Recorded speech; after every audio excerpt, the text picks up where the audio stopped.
Good? You're good. Okay, we'll call the March 10th, 2025 Parks Board meeting to order. Can we get roll call, please? Brandon Williams. I'm here. Megan Brewer. Here. Pat Caparel. Caparel. Oh, I was close. I was close. Caparel. Okay. Catherine Witzman. Here. And Brian Burney is absent today. All right. First thing on the agenda today, approval of the meeting minutes from our last meeting in January 13th of this year. I'll make a motion. Approve the minutes. I'll second. Motion and second. All those in favor? Aye. All those opposed? Minutes are approved. Going on to event summaries. Euchre League, February. All right, so this February we had our first Euchre League. We had 12 teams registered. I put on there the summary, and of course we're not able to see it. The program summary of it. We'll do this for each program whenever we have stuff, but it just has how many hours were worked, what materials were needed. I attached the expense sheet to any sponsorships we had, and then comments on if there's anything we need to change or things that went well. But it went 4 weeks. Everybody really seemed to enjoy it. We actually offer another league here that's going on now because we had a lot of people that didn't get registered for the first one because we had to cap it at 12 teams. And that filled up as well and is currently running. We're 1 week into that. The expense of it, let's see, is, I mean, these were the expenses that we had. We had Meyer, and a lot of these were startup costs because we had to buy some things for it to go. We shouldn't see nearly the expenses of this next league just because we already have some of the materials that we're reusing. So Nikki did a great job of getting gift cards donated, so we didn't have to pay for those, and we already have those for the next league as well. And then we actually have some Kinsey's others again? that we can use towards other things. So Yeah, so Kinsey's actually donated 4 gift cards, 4 $25 gift cards.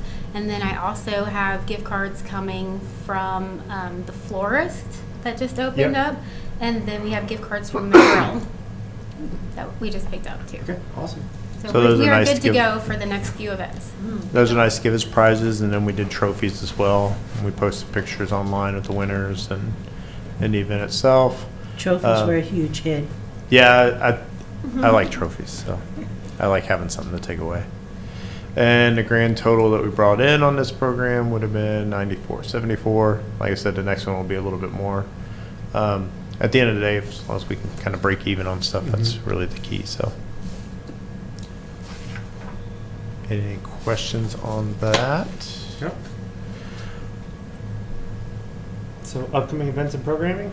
Okay, just kind of went over the Euchre League already has started up. This week actually gets skipped because we already had something booked in the community room. But it'll be the next 3 weeks, and then that one will finish up. We have Easter Bunny pictures coming up on the 12th. Arbor Day seedling giveaway on the 24th and 25th. And that'll be while supplies last. So, I mean, if everything gets taken on the 24th, obviously it wouldn't be on the 25th. And then Market McCordsville on the 10th of May. And there was one I left off here that I just realized. We have our free robotics 1 hour clinic is this Saturday. And that has actually filled up to, we have 25 registrants for that. And that is, and then there's a second one that's midweek coming up in April as well. And they wanted to do those to kind of gain interest towards the camps over the summer. So. And if anybody wants to be the Easter Bunny or know somebody that does, we will gladly take them. Otherwise, it's going to be me. I can reach out to our previous Easter Bunny to see if she would like to do it again. That'd be great. Saves us a little bit. But yeah, so those are the upcoming. We kind of went over all the program stuff in January as far as what we had. I'll try to do in between meetings, let you guys know what the upcoming stuff is between meetings. So Sounds good. Old business, youth sports park feasibility study update. Told you yeah. So Fred's here to talk to us about that. So we'll let him hand out stuff, and I'll pull up the. Do you want me to pull up the pictures? Or you want to go over the stuff first? Okay. You can pull it up. That's Thank fine. you. Yeah, so these are meeting minutes from the groups that we met with. You don't need to scrub them down right now. So you're welcome to give them to you. I guess Thank you can you. do whatever you want with it. But.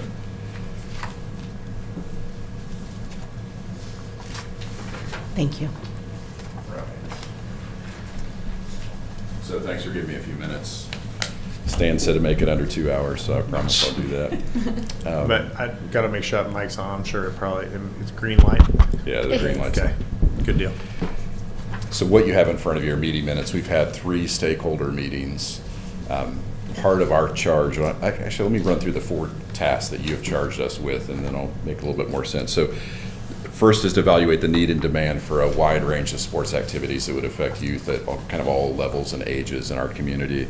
The second is to interview stakeholders and peer programs that affect those. Those meeting minutes that you have in front of you are those interviews with those stakeholders. I'll tell you who those folks are in just a second. The third was to study the acreage that would be required to get this identified program to kind of come to fruition in conceptual plans. That's what Stan just put on the screen, and we'll talk about those in a second. And then the fourth piece of the puzzle, which is the piece that we have not yet completed, is to prepare a cost model to forecast what it costs to both build it and to maintain it. So you have a sense of what that outlook is. So we're about 3/4 of the way through the process. I would say that some of the keys when we met with the town council at the retreat were basically flexibility is going to be what carries the day. Land is way too valuable in our community to just buy it endlessly. Like, we're not going to find 120 acres when we only need 40 now, right? We're going to have 40, and that's going to be hard to come by. So trying to find the right balance of investment in that upfront cost and then flexibility to grow and change the campus over time is going to be real important. All right, so who were we talking to? So we tried to reach out to a broad base. We talked to Marauder Baseball. We talked to the Mount Vernon Optimist Club, to HC Bombers, to Mount Vernon Marauder Football, and then we had the athletic director, Brandon Ecker, to talk about all things high school sports and then some of the other programs that they feed into. We asked them to come prepared, and I think they did. They came with not only the numbers of kids that they serve, but how they're trending up or down in any given age group, in any given program, how travel ball is affecting them versus rec ball. They were really, really helpful and engaged. I think maybe one of the takeaways, if Stan hasn't said this to you all, and you probably all instinctively know this, at the age of our community and the pace that we're growing, there is no sports complex that we can afford that will meet every need that there is. So the goal of this isn't to decide, could we support 64 baseball fields? It's to say, would 4 to 6 fields meet a key demand that would change the service that we can provide to kids in the community? And is that the right sweet spot? Or is it 2 of this and 3 of a different thing? So that's what we're trying to get to. And again, some of the diagrams in a second will help with that. When you do have a chance to go through those meeting minutes, I'll give you kind of what we think the 5 bullets are that we heard, the summary of what that looks like. The local sports participation is very strong. They all showed either stable or steady growth. Most of them we're expecting to trend upward. You would think that too, right? The more houses and more permits that we have, the more kids we're going to have in our community. Most of those programs are actually capping kids because they have a limit to the number of volunteers that they have in their programs, and they could grow if they have that opportunity. There were definitely diverse needs for indoor and outdoor facilities. This is my personal opinion from the professional experience that we have had in this sports planning realm throughout the Midwest. Everyone wants indoor space. It's going to be very, very difficult for a community like ours to be able to pay for and to maintain and operate a building. So outdoor sports, while they are not inexpensive, they are a fraction of the cost of an indoor facility. Most communities that make a decision to go to indoor will bring an operator in and will have a public-private partnership. That operator will build that facility. The operator will maintain and operate that facility. And it's really more that you have a land lease with them. So did you get the feeling from them when they said indoor space, or talking of indoor space like year round to use for games and stuff, or like a winter indoor space for like cold weather practice season? There were several of them saying how big of a roof could we get to have a field indoors so we could actually play. Okay. Certainly training is kind of the minimum bar. Yeah. Mount Vernon High School has an old pole barn that they bought and renovated into, I think it's called the Peck Center. Yep. The baseball folks rent that almost year round at this Mhm. point. I think they may be the only tenant. I think the way they said it to us, Stan, was that they are paying for that building with the amount of rent that they're kicking in. Again, we do this a lot. I would say to you, holding space on any given campus for a future building might be smart, but holding it with the expectation that the taxpayer funds it is probably not realistic. Probably not realistic. So, a couple more bullets. The current portfolio of fields, courts, diamonds in the area were already deficient. That isn't a big surprise.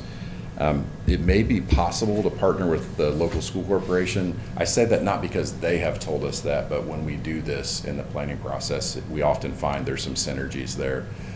That takes kind of a long runway of planning. That's not a knocking on the school board's door and asking, can you come to the party? It's more of a, okay, over a 5 to 10 year period, here's what we think we're going to try to do with land acquisition.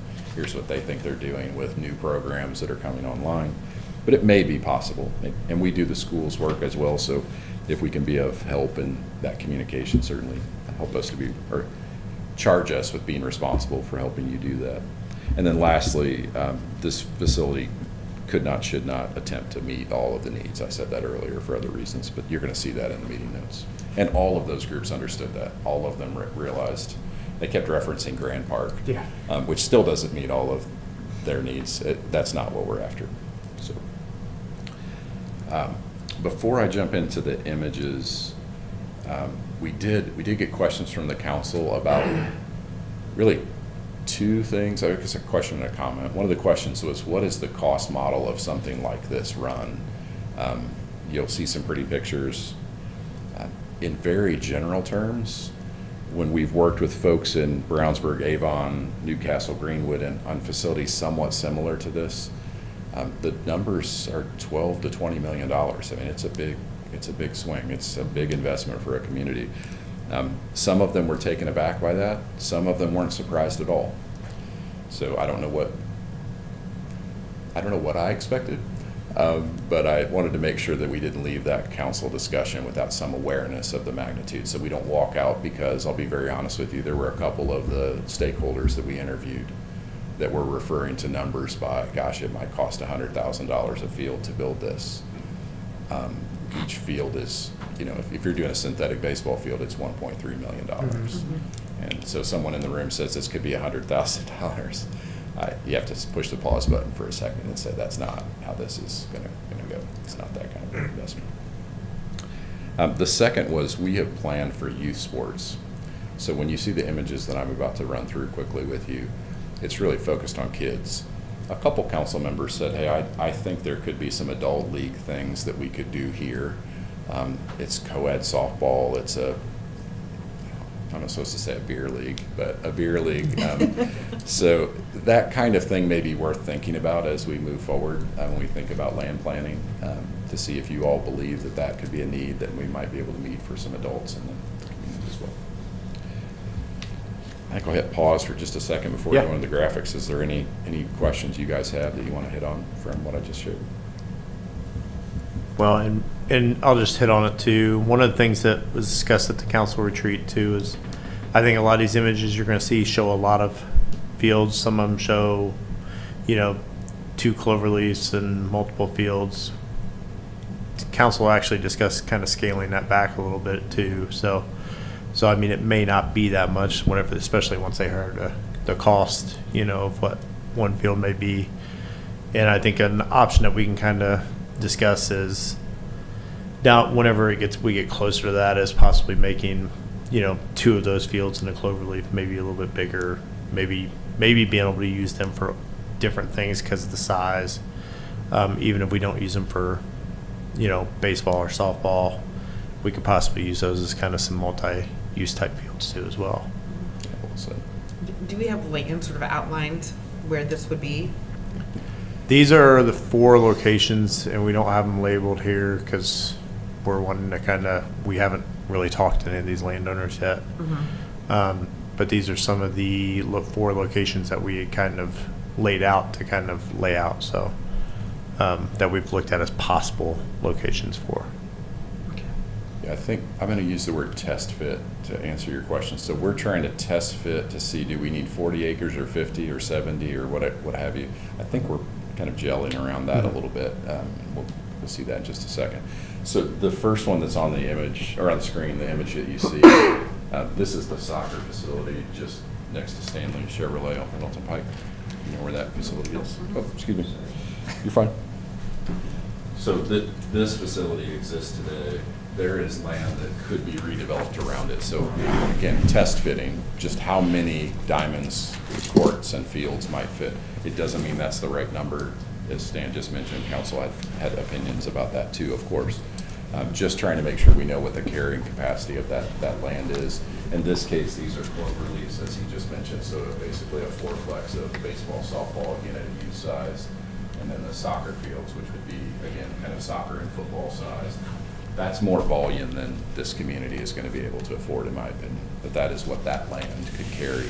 So if you said any given parcel is the correct parcel to invest dollars in real estate, you would at least know that you have the ability to get to that number over a longer period of time. So I'm going to switch to the next. So this was essentially a 40-acre parcel. We have a lot of ag land still in sections and quadrants in our community, so there's a lot of these blocks. This is one that could be prototypical to many, many spots in our community. This, again, you can see the 2 quadplexes, the 2 football soccer fields. To get a facility that's got 8 to 12 fields, you're going to need about 500 to 600 parking spaces. Somebody is going to say, why in the world do you need that many parking spaces? If you've ever been to a youth sports event, you know that when the fields are full and the parking lot is full, there is another group of kids that are coming in 45 minutes earlier than their game. So there is going to be nearly double the amount of people at that site for a brief period over and over again throughout the day. So you got to be able to respond to it, not to have a space for double the cars. We normally call it peak and a half. You want to get about 50% more cars than you need so that there is some turnover and flex. You'll need stormwater, you need playgrounds. That'll come up on each image as we flip through. This was another parcel. This happened to be, and we'll see this in our community as well. Do you see the green dash lines here? So that's a high tension power line that's running through a farm field. There'll be lots of those that will happen again throughout the area. So what we did is said, okay, let's study what would happen on this side, this south, the south side of that line. In the next image, you're going to see we study the same thing on the north side. So again, same kind of the combination, the kind of test fit of that. And then the next one is, okay, well, what if that land is a little bit smaller? And what you'll see here is the multi-purpose fields disappeared, right? This is a baseball, softball-centric facility. And one of the things that I think Tim correctly mentioned at the council retreat is it may be possible that if it turns out that we don't have one youth sports facility, we might have 2 smaller facilities, one that maybe focuses on multi-sport and one that maybe focuses on diamond sports. Nothing wrong with doing that. It may be that that's how we aggregate land and that's what's affordable and attainable. The advantage to having it in one, if we can pull that off, is really the lack of redundancy for utilities and power that you bring to the site, right? If you have 2 facilities, you're going to have 2 restroom buildings, you're going to have 2 parking lots, you're going to have 2 stormwater detention facilities. So there's some savings, if in economy of scale, to be on one site, but I wouldn't let that deter us from choosing to buy real estate that's in the right place at the right price. So that's it. That's the 4. Does that spur questions or thoughts you all might have for me? Yeah. You're dancing on both sides of the power lines there, and these are parcels that we may have available to us for parkland. What are the restrictions underneath the power lines regarding the easements that they have, and what could we gain versus what would be the cost if we move those power lines underground? Yeah, so great question. So the cost will depend on whether they're distribution or transmission lines. So it's the voltage that runs through those. If they're transmission lines, they tend to be almost cost prohibitive. If they're transmission, if they're distribution, you normally can afford to vary them. It's about $1 million a mile to vary an electric line. We don't need to take it a mile, of course, but that's what the cost runs. As far as your first question, which is what can you put inside that easement, typically ponds are fine inside the easement. We don't get a lot of pushback on that. Parking depends on whose line it is. AES treats it differently than Citizens does. So Duke has a different kind of take on there, so it depends on kind of who that manager and owner of that easement is, how it's been written. So we have a co-op, which is kind of affiliated with or a subsidiary of Duke, which would be most of ours. What's their policy? Yeah, Duke is probably more restrictive than AES. AES used to be Indianapolis Power and Light, so IPL. IPL's been the most flexible. Just a hair of their territory is in the western boundary of McCordsville. Yeah. Makes sense. I think an open conversation with any easement holder is smart. Like if this was the parcel, right? If this was something we want to negotiate, I think sitting down with their real estate team to say, here's what we're after. They don't want to be an impediment to good community projects. Now, they don't play very nice with developers because developers don't play very nice with lots of other people. So they play a pretty hard game with them. But I think what we've seen with schools, with churches, with municipalities is there's been a little bit more wiggle room. So. What are the parameters you use when you say, like,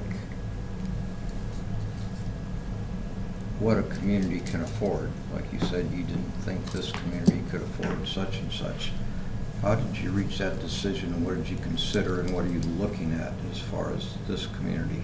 Yeah, so what I meant by that is we help so many communities, and I mentioned Brownsburg, Greenwood, Avon, and Newcastle, which we have active projects in all degrees of under construction to under design to conceptually planning.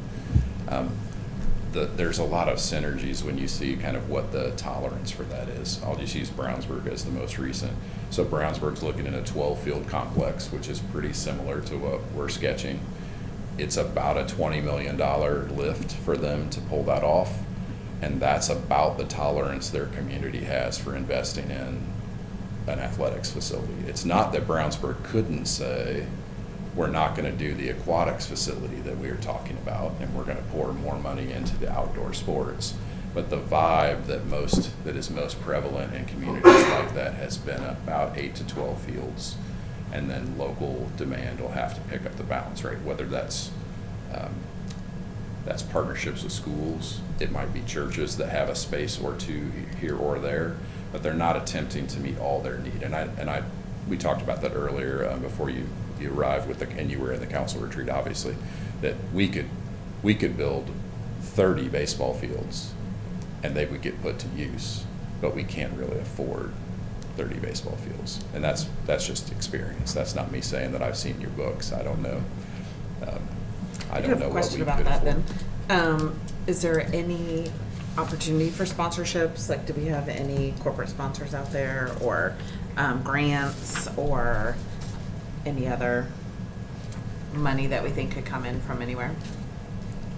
I think there would be at some point in time. I mean, once we kind of get final numbers and kind of start really delving deeper into it. Mm-hmm. I don't think anybody's really going to hit us up for anything until we kind of have plans kind of in place and stuff like that, though, before we can really kind of hit people up for big chunks of money. So. Mm-hmm. So when Brownsburg started down that path, so that Hendricks Regional Health is in their community, like we have Hancock Health here. Mm-hmm. They had an agreement with them on paper to get up to a $5 million gift. So that was again a $20 million project. They're trying to get 15 locally and 5 from Hendricks Regional Health. Mm-hmm. That has hit a little bit. I hope this isn't being broadcast on the web. I've had one client mad at me for telling another their details, but the roadblock that Hendricks Regional is having right now is they're a little bit gun shy that if the Brownsburg community gets a $5 million gift, that means that Avon expects it and Plainfield expects it. Mm-hmm. run down the whole list of other communities inside their county that may also, it may be a $20 million commitment to give $5 million to Brownsburg. So I don't know how that'll end up. My guess is what they'll do is sign a sponsorship agreement instead of making it a one-time gift. But that also, I mean, you can imagine for us in our own community, if Hancock Health was going to hand us $5 million, we could do a lot right away with that. If they said, I'm going to give you $500,000 for 10 years, well, we're still bonding those construction dollars, right? So it's different. Yeah. Normal sponsorship is, you might get $10,000 or $15,000 from Acme Trucking or from a florist here, or a Kinsey's there, since we were talking about gift cards earlier. But that's going to, that's helping to offset mowing. That's not really paying to build a facility. We have a church here that has youth sports as their mission. That would be Outlook. And they've purchased a large parcel off of the east side of Mount Comfort Road, and they have probably, what do they have back there, Stan? 40 acres set for youth sports fields? They probably have close to 40 acres.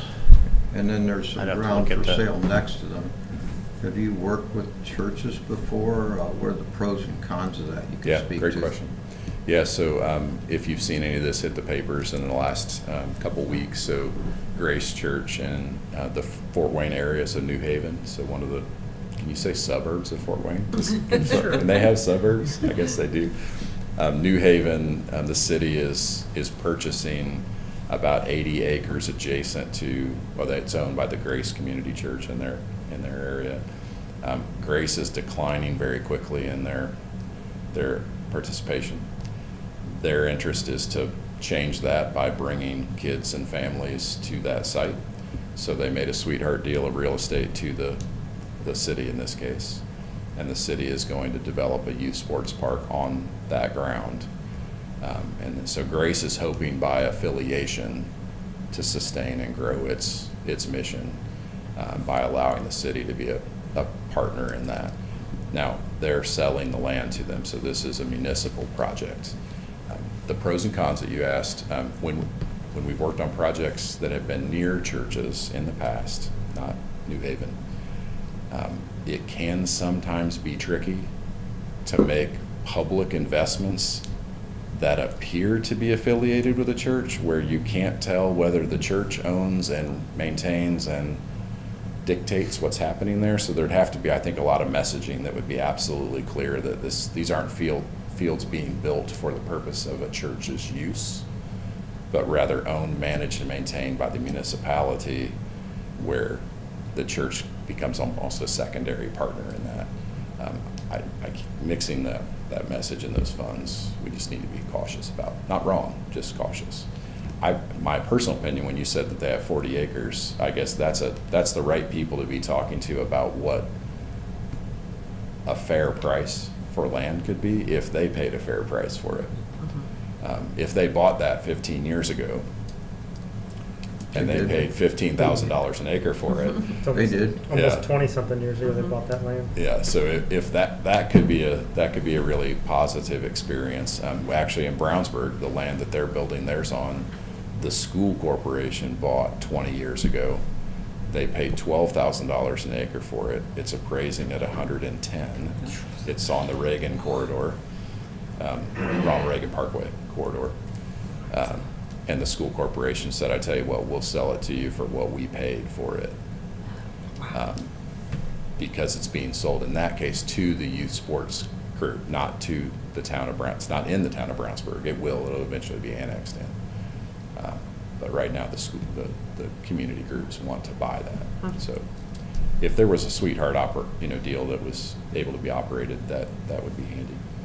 What sorts of things do we have to offer as a municipal parks board as far as to landowners for tax purposes if they donate the land to us beyond just a simple charitable write-off? Yeah, I don't know that I can speak to the financial pros and cons, the accounting side of that. We do have a lot of farm families that will come to bear to say, okay, for legacy reasons, I'm willing to step up to have naming rights You know, It's at the like all risk- these wetlands mitigations and forest preserves, and we've got a forest preserve in McCordsville down there off of the north side of 650, which is kind of in between the Weaver's Landing development and the project going on right across from the church. There's a parcel in there that's about maybe 60 acres. It's a forest preserve. It's not all forest, but that's how it's like deeded. Is it like a perpetual easement, like a conservation easement?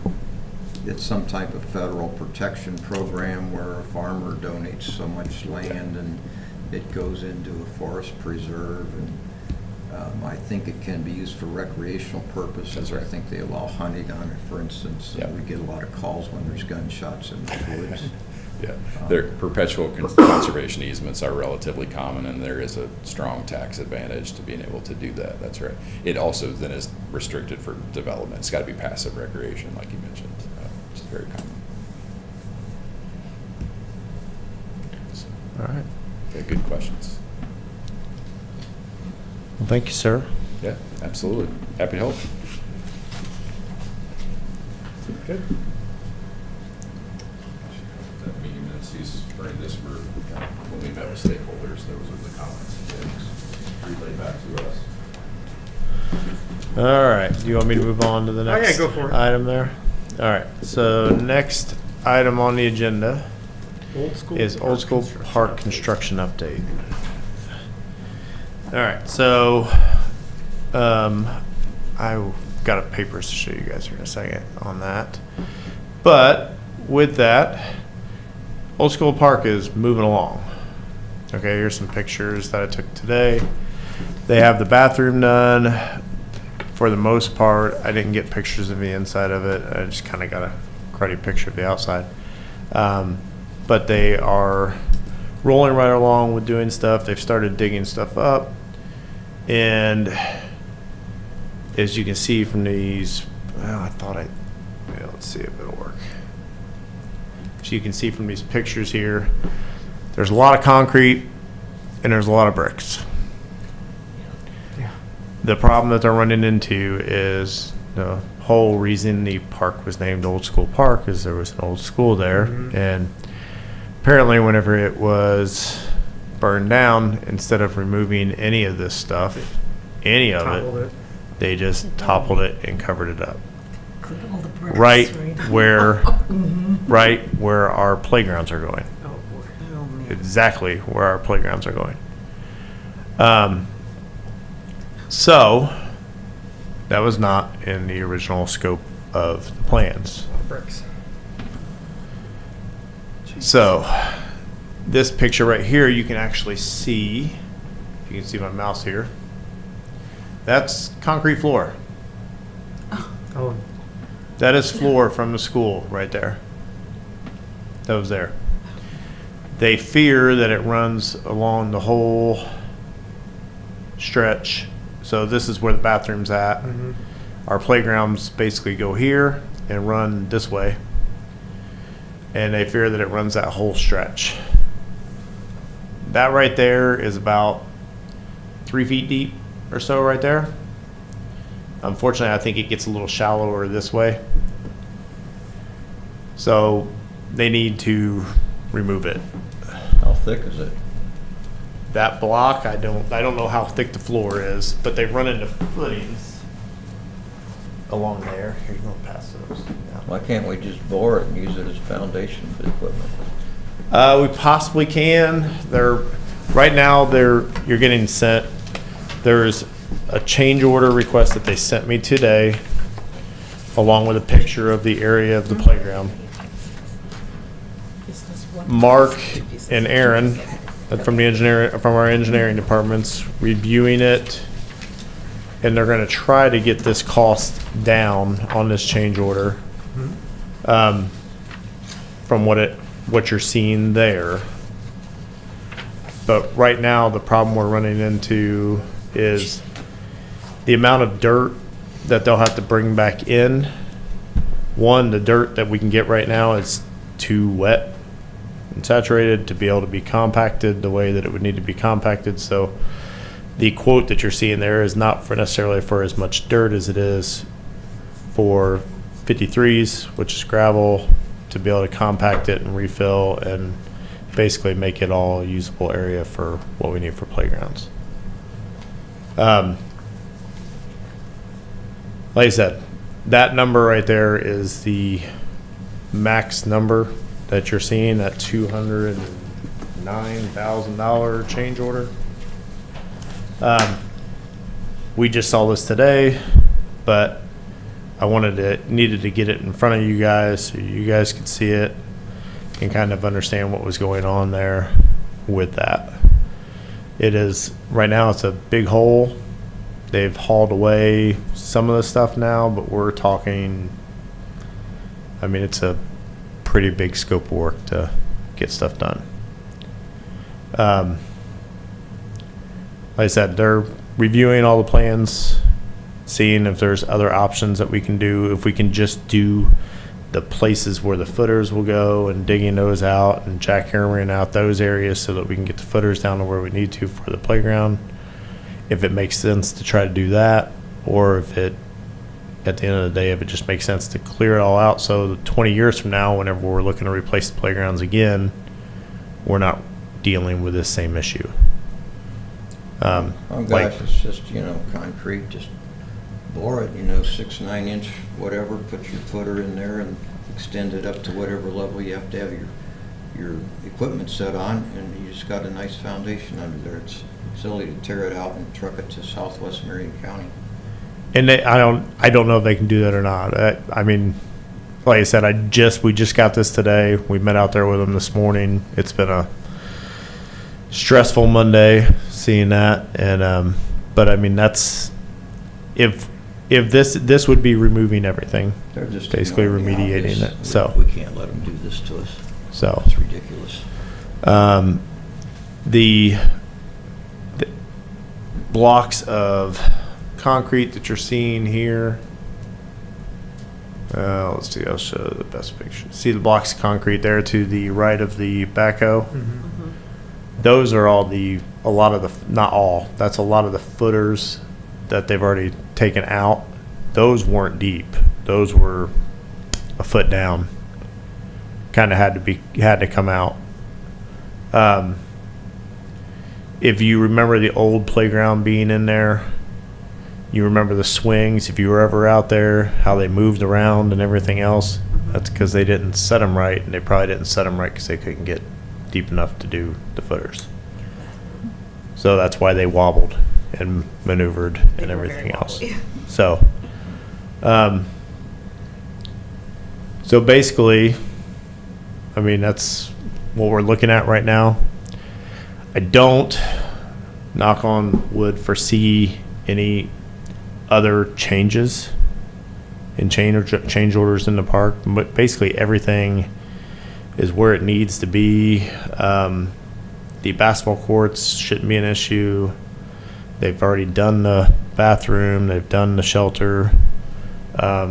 Where the sidewalks will go, if you guys look at the picture there, you can kind of see where the sidewalks go. Those don't have to go as deep. Those are fine.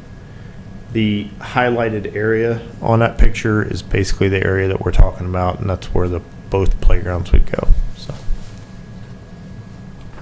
What else is down there as far as the school? Is there asbestos in there?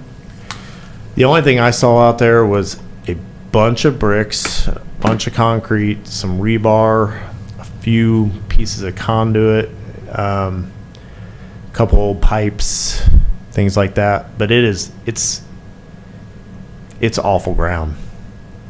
I mean, basically, like, all they did was they just folded the walls in and threw dirt over top of it.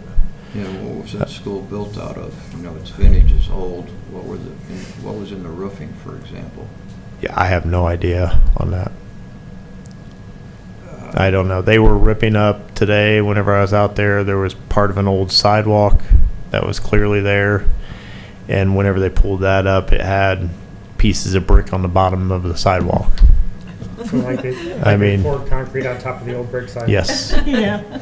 So, it's, like I said, I mean, we can Surprised we didn't have more drainage. try to work around, they can try to work around stuff and everything else with it. As far as like the footers and everything else, and that might be what the decision ends up being to get the cost down. I don't see that cost changing a ton by doing that though. I really don't, because I mean there's still man work and hours to do that to get down to that point. I think once they get down to that slab that's down there, I mean it's that right there is going to be minimal compared to the rest of the stuff that they got to take out, because all that dirt that has bricks in it and everything else has got to go. Well, all we need are footers, right, where we're gonna set our stuff. Need something to set it on. Yeah, they've got to take out all the dirt, because they've got to put a pad in as far as 53s, because they got to compact it down to a certain point. So whenever we go to put the rubber playground material in, that it sits flat and it doesn't have sinkholes, and it sits and it lasts and everything else. So.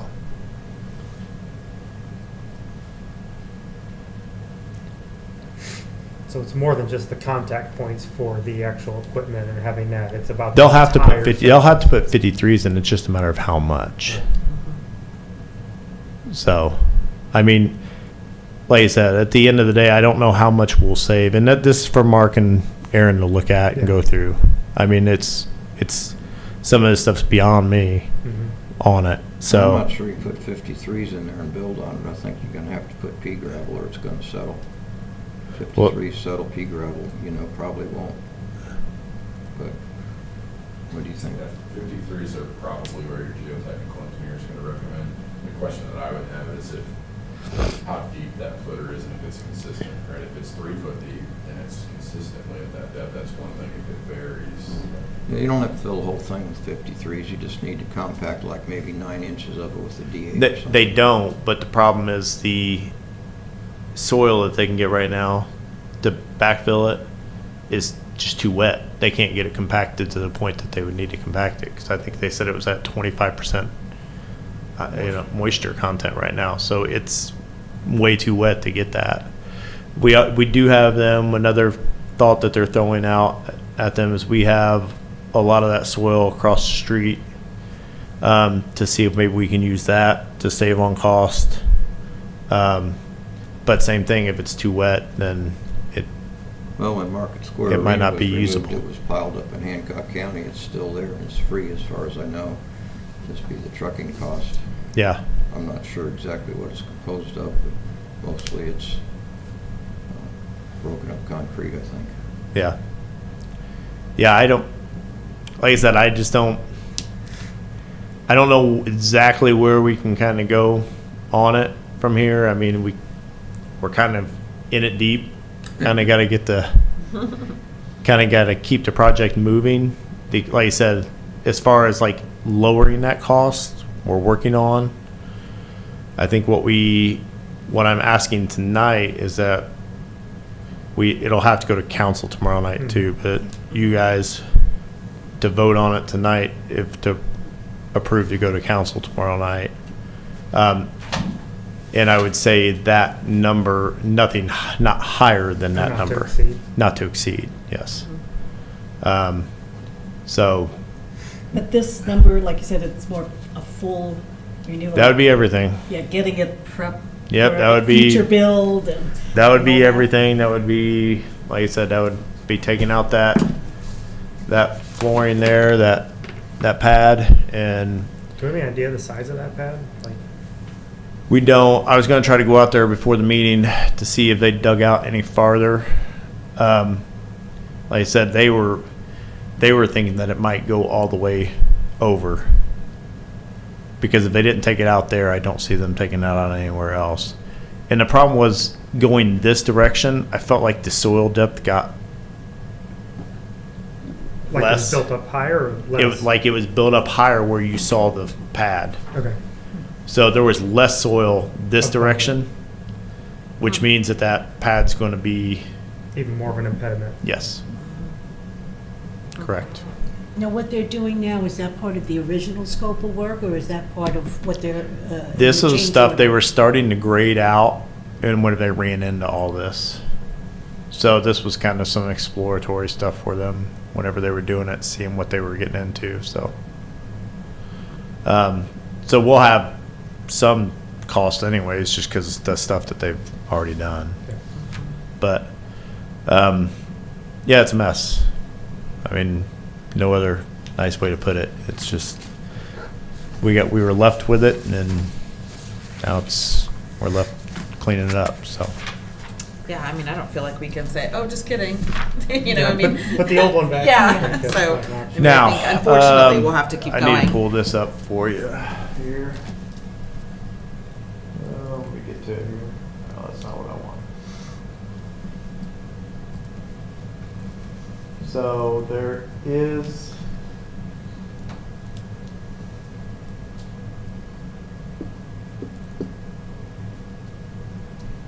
Tim was working on this today. No, what is that? This is our spreadsheet that we've got so far on the project. We did have some contingency built in. He's already factoring in the $210,000 change order, well, 209. And it would still leave us with this. Where this will end up hurting us is it'll affect some of the projects that we have that we had hoped to get to this year, park-wise. So it might delay some of those a little bit. Like I know one of those being the fountain in McCord Square. It would just be more doing design only and then build in 2026. We were going to try to do that this year.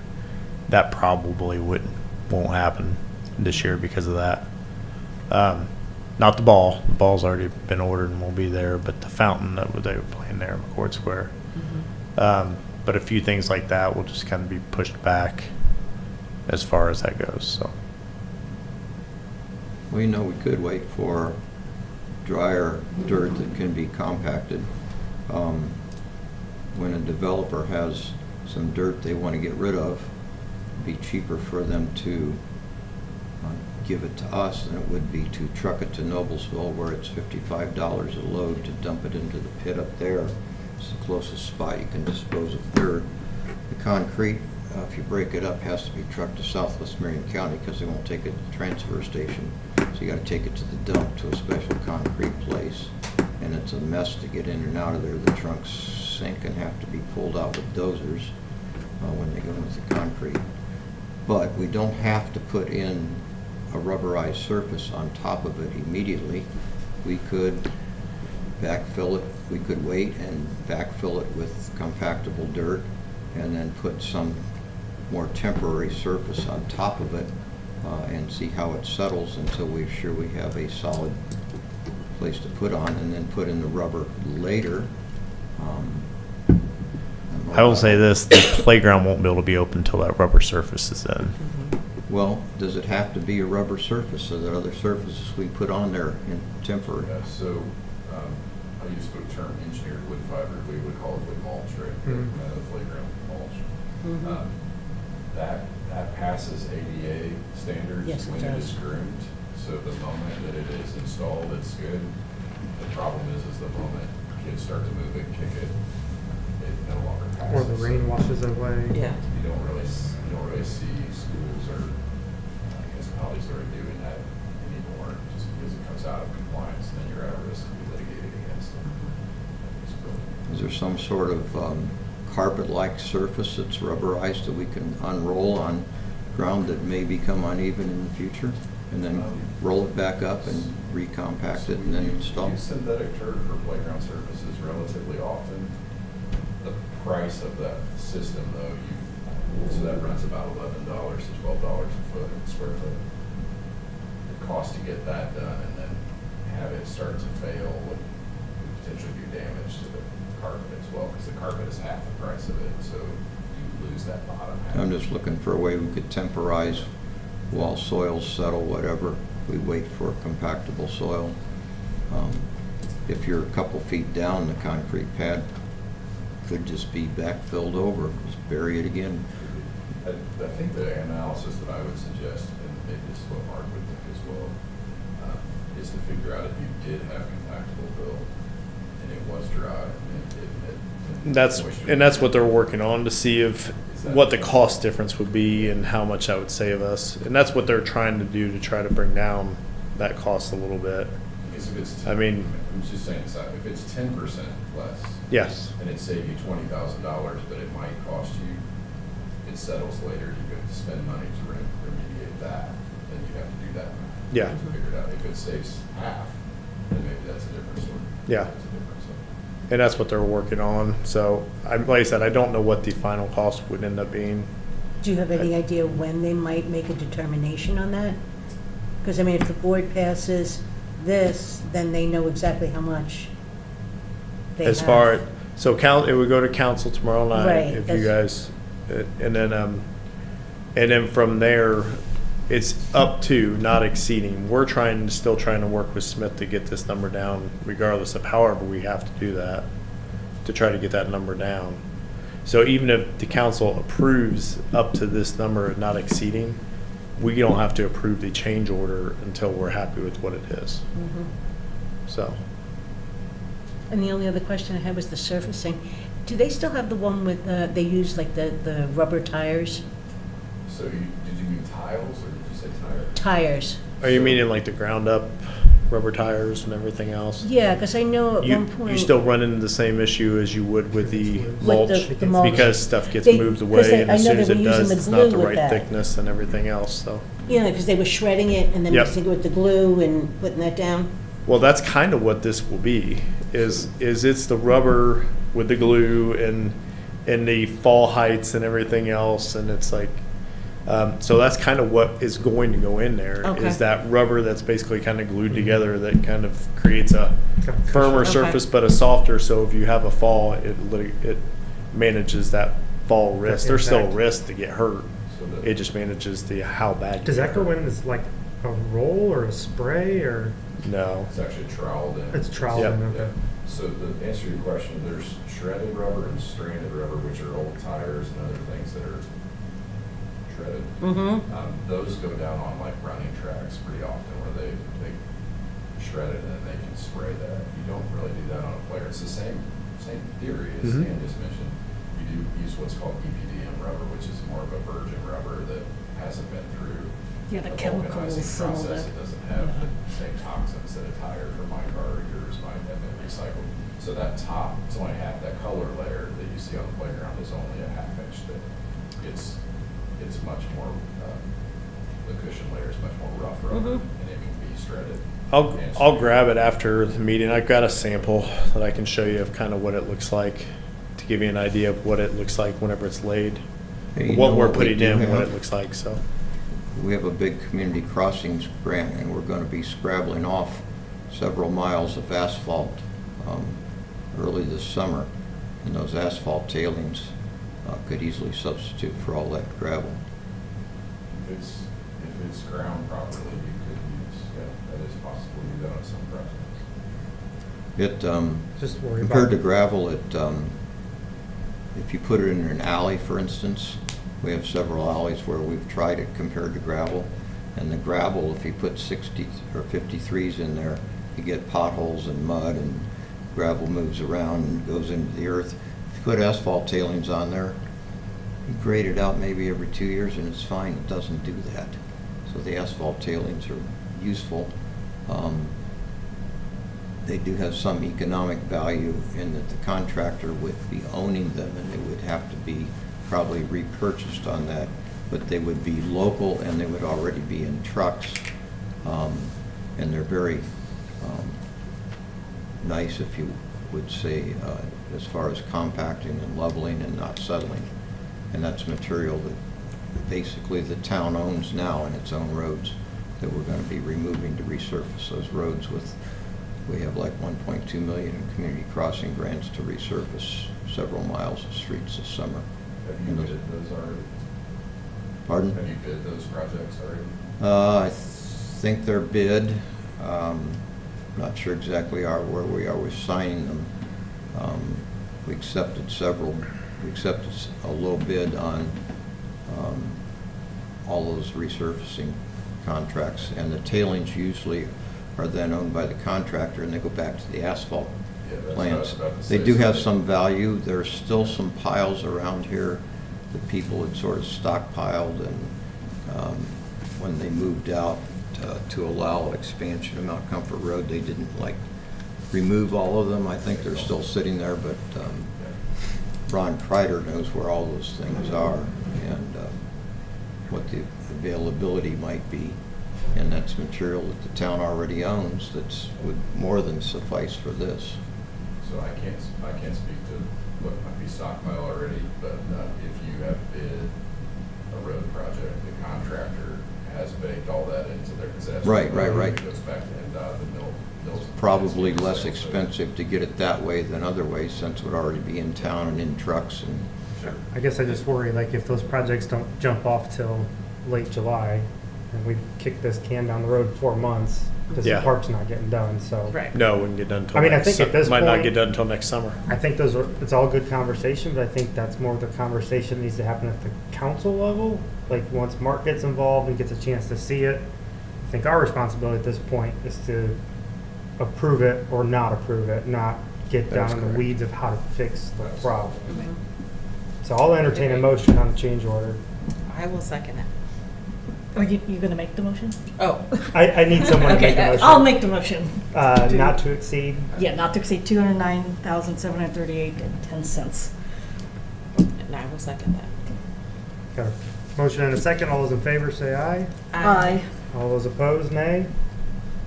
Okay, we will make a motion to send this to town council. All right. All right, let me go back to where we're at. All right, you want me to move on? Yeah, there? go for it. Community center update. Community center update is moving right along.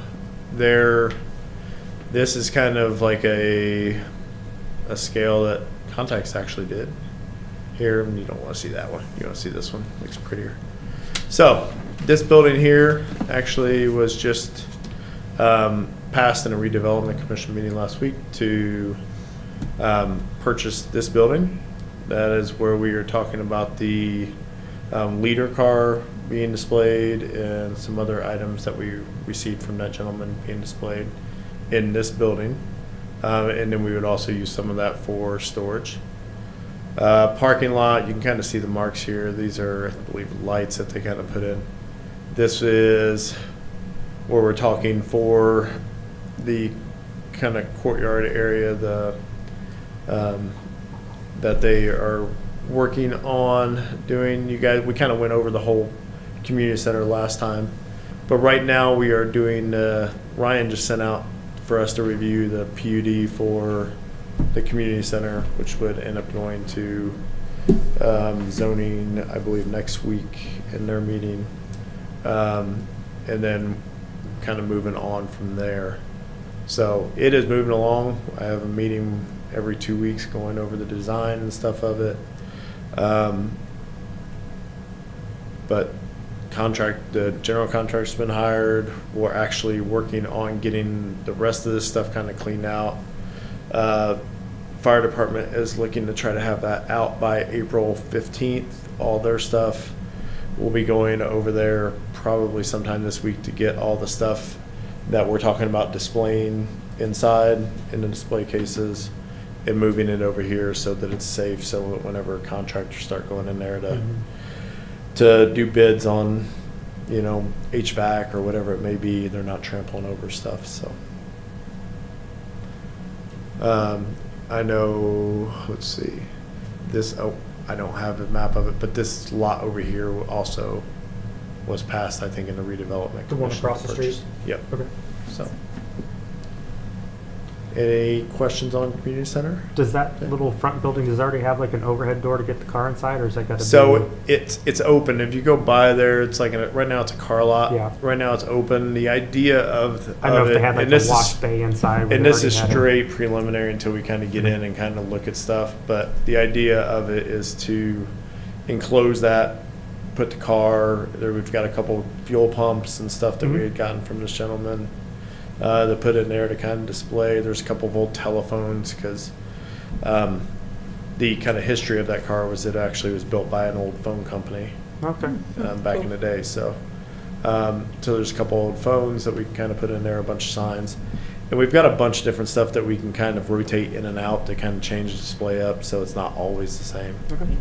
So, but the idea would be to enclose that. We'd probably have some bollards and stuff in front of here. That way, kind of try to help protect the building a little bit. And then we've even talked about possibly, instead of running the sidewalk in front, running it behind here and back. That way, one, it kind of will guide people towards the community center a little bit, but also it kind of, we're able to put those safety bollards up here a little bit more so we're kind of protecting the stuff that we have displayed there. So.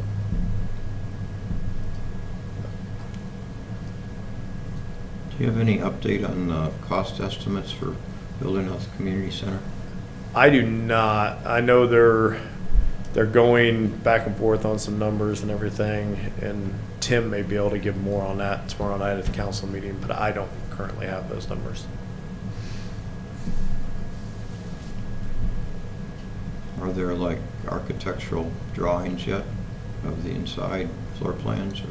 We're supposed to try to get those by Friday for the PUD, so we don't really have those yet, but they're currently working on them. I think that was on the whenever I read it today, what Ryan sent me, that they would need those, I think, by Friday.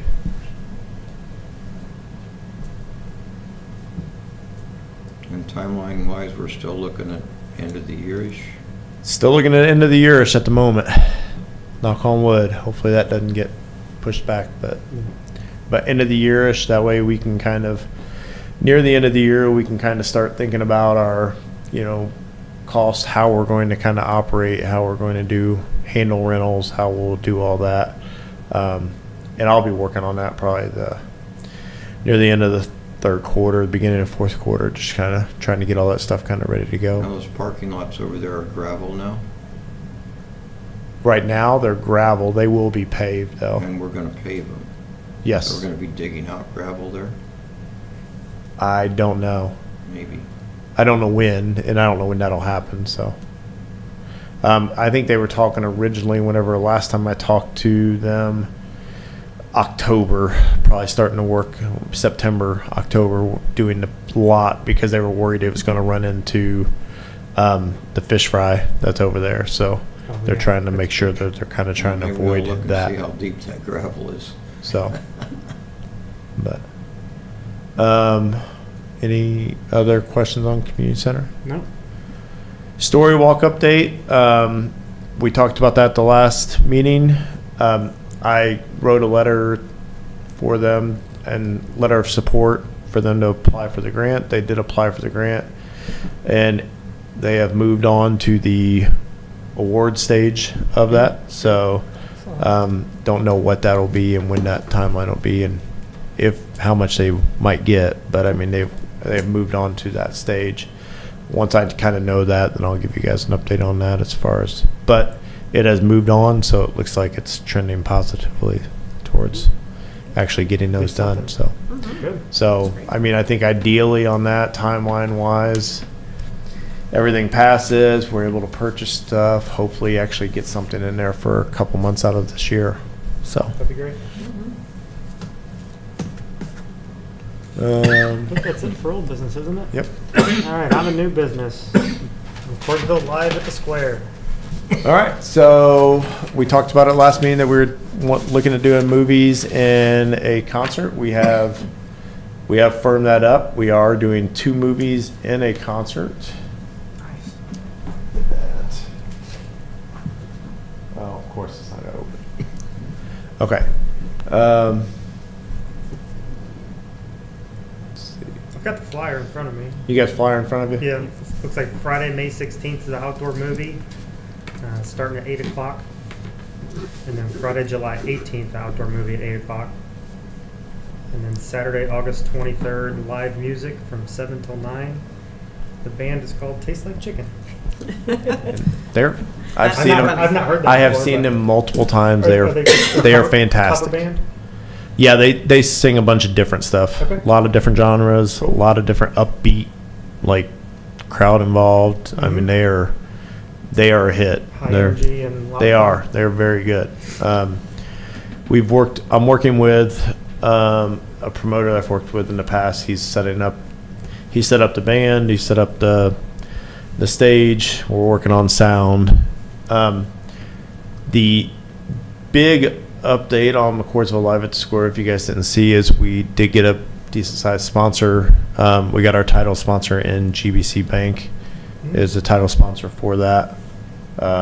So they made a decent sponsorship towards that, and that's helping towards paying for a lot of what's going on there. So Harvest Church also emailed me last week saying that they are going to come out and provide free popcorn for attendees for the movie nights. And I'm going to be working on a food truck to come out for those events. Great. Do we know movies yet? Have we picked movies yet? No. we don't. Nikki and I have talked. I think we're going to actually put it out. We'll probably pick like 3 movies, put it out to vote on Facebook to like kind a of draw poll? interest and everything else, and do a poll. And that way we're not only advertising, but we're kind of engaging the public and I trying to did get do people. a so. call out post on Facebook, but nobody replied so far. On the concert, as you may or may not be aware, the town has had some discussions with Daniel's Vineyard regarding their concerts over the last decade, really.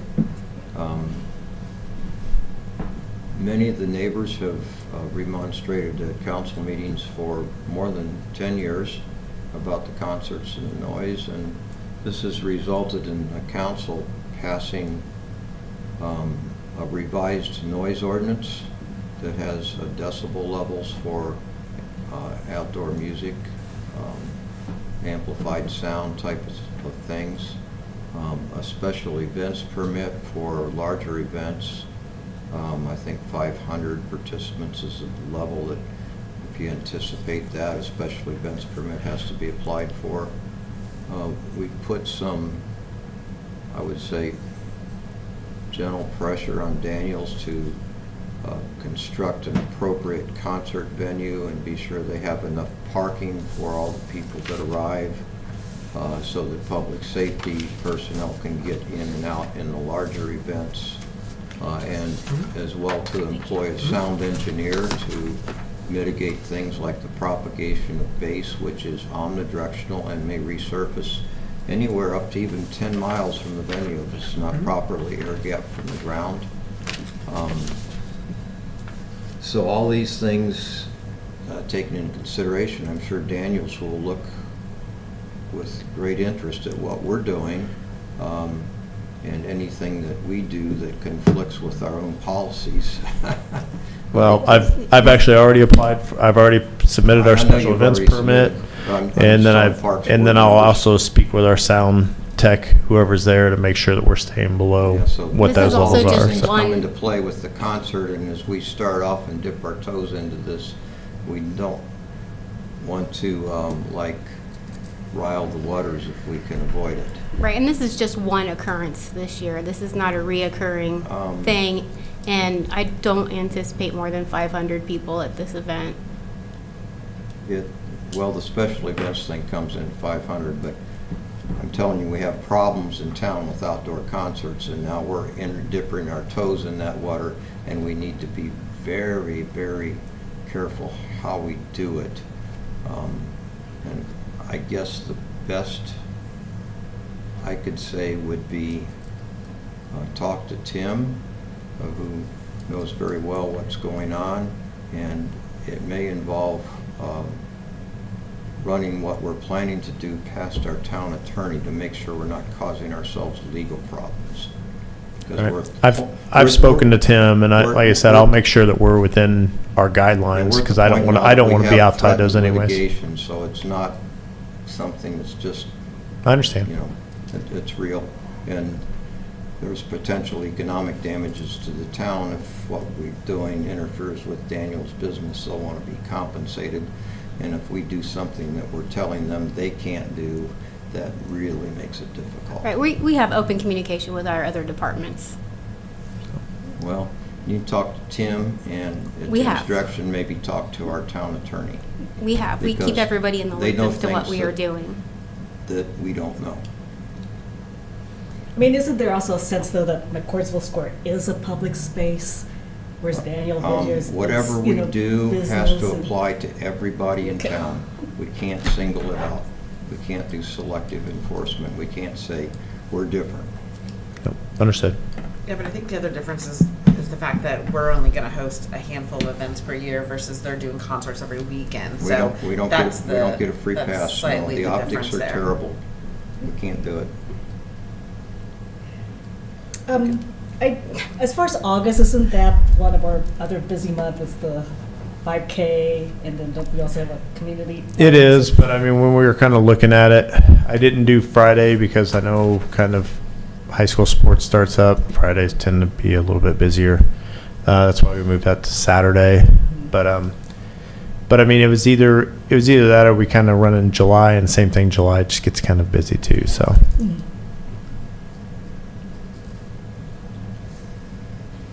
All right. Anything else on that? Christmas tree display. We've talked about doing a big Christmas tree at McCord Square. I have reached out to IU Health and Nine Star, and they are both going to be co-sponsors of a 3-year sponsorship, Oh, nice. and will cover about 2/3 of the cost of the Christmas tree. So those were big sponsors, big sponsorship.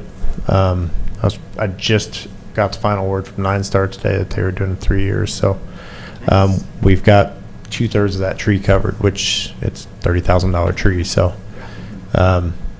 so we have money actually in our budget for Christmas lights and all that stuff.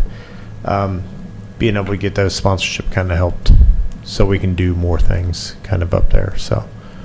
Will Nine Star already be in their building by the end of the year? I or- don't know that they will be, but I mean, the whole idea of hitting Nine Star and IU up was that their buildings are right there. They'll have view of the tree. It'll be right there. That sponsorship will include, signage of, obviously for both of them there. That's, saying that they're the sponsors of the tree and all that. So. I was wondering if we could start growing a tree. Start with a 9-footer and get it well fertilized and cared for, and maybe people could cheer for it over the years as it gets bigger. I don't know. Yeah, but then my thought on that is then you have a tree in the middle of the green space And then all we the can't use time it for other instead events. of just having it. There's no place for it really. So, not that I can think of right there. I mean, those areas are kind of meant to be open, big green spaces. So, the nice one thing we've about got the is kind of one that we're portable getting is now. that you can take it down and Yeah. it's reopened again. So, anything else on that? Good morning. All right. Color run with the library. We met with the library. We are going to do a color run out here at Town Hall Park. It will be free. Library is basically the main kind of person organizing and running that, but in help with us, I think we'll actually do the registration on our website and we'll help man it and run it. But we're hoping to get a lot of families out for that. And that we're looking at June 21st, but we'll put some more details on that out soon. We don't want to put too much out on it registration wise until we're getting a little bit closer. So Probably more of like an early afternoon, late morning kind of event. I think we were talking around 10 start, I think, or 9 start, I believe. What's the color So, run? I'm sorry. Is it a race? It's not a race. It's more of like a fun run. It's more of a fun run, kind of like, and then it's like a like white t-shirt. colored. Yeah, they wear white T-shirts and they'll have colored powder. We're trying to get the fire department to be on board with afterwards, Oh, is that maybe where having you- a station that they can Everybody wash gets- people Do we off. like get them wet and then you throw powder on No. them to color their T-shirts? I don't think they're wet. No, they're not They're not wet. wet. I don't think they're wet to start, but if they want to be washed off, we're trying to get the fire department to be there too, maybe help out with that. So But you like throw color powder and stuff? Yep. Different. It's very popular. it should be a It's a fun big time. thing. So. Okay, I understand what that is now. Yeah, Mhm. so there'll be like, Like different colors. so it'll be this loop out here. I think she's calling it the 0.5K or something like that, because it's like more towards families, but especially with younger kids and everything else. And then, and we're pretty close to that out here, actually. Yeah. And then they're just gonna, it'll be free registration for them. I think we'll take up to like 100, I think we're talking about. And then we'll have 3 groups in different areas that'll, as they're going, they throw powder on them as they're going underneath, and it'll be a good time, so. I saw one once on the deck of an aircraft carrier, and everybody started with a white T-shirt, and at the end, everybody looked kind of tie-dyed. It was Yep. really kind of Yeah. crazy. Yeah, and they can save their shirts at the end, and there's a way that you can actually save the color on them and everything else, so. Yeah, that's real popular. But, That's really fun. the last thing I got on there in new business is we hired our first full-time parks laborer, All right. Tyler Frazier. I should have asked him to come tonight. Yeah. but Has he started already? He did start. He's amazing. He's great. Awesome. Yeah? Yeah, I Um, love him. Good. He's basically stationed out of Public Works, and that's kind of where he'll be stationed out of. He'll just report to us and do some more park stuff. Using the public works But- vehicle or? Yeah, and then tomorrow. I think they're trying to get, I think, a few more vehicles passed. So Yeah, PW's been Um, down on labor just because people have left or they can't keep people. But he's been helping them out a lot. And even Nick commented to me the other day, he's probably one of the hardest working guys that they've ever had. So, yeah, he actually door dashes during his lunch. Seriously? Seriously. Wow. So. Good for him. And then we also hired Marty Black as a part-time program counselor, because we have 3 of those positions that we can fill. Marty actually is running the current Euchre League and has expressed interest in possibly doing a pickleball league. It's just we'll have to probably work with the schools, see if maybe we can get some courts there to do that with. So that's still on my list to kind of get with them, but those 2 have started. I actually have 2 interviews this coming Thursday for the second parks labor position. And then I have an interview on Friday with with somebody about the part-time parks labor position, which will be basically just over the summer. So we're trying to get some of these positions filled and get people in. It's just, I haven't been really quick on it just because we didn't really have anywhere to put them yet. Right. So I didn't really want to get going too quick on some I'll of those. put So, him to work. Does Marty Black have a particular background, or? so Marty Black works for the state. He actually umpires at Oakland, and he's done that for years. And then he lives here in McCordsville. He actually played in the first Euchre League, and after the first night, he went online and saw that there was a position and applied right then and there. So, very mature. I mean, like I said, he works for the state of Indiana and as his full-time job, and he just wants to do this kind of on the side. And these program counselor positions we have are really only, 6 to 8 hours a week. And and that's, So it's like a very part-time thing. it's a very part-time thing, and it's basically just working programs. It's not anything to kind of, do a whole lot more than that. And I say 6 to 8 hours a week. It just depends on, there's going to be down weeks where they don't work a whole lot at all, or they don't work at all. And then so maybe we can, those hours can be used somewhere else. But we have another one of those positions that we can fill, as well as we have one that I'm wanting to basically save to work during the summer to kind of help out with summer stuff and everything else. So they may work a little bit more during the week, but a shorter period of time. So, Makes sense. because there's only so many hours for each position that we've got budgeted. So, I'm extremely grateful for them, by the way. These events, they take a lot out of you, and there's not Okay. enough of you to help run them. So I'm very, very grateful to have yeah, them Marty's on. already talked about working markets and car shows and all that stuff. So, it'll help quite a bit. So, Awesome. Good news. All right, on to the public comment portion. Public comment? I've said my piece tonight. I'm good to go. All right, next meeting, May the 12th, 2025, 6 PM. I think that's about it. Motion to adjourn? I make that motion. Second. We are adjourned. Thank you, everybody. Thank you.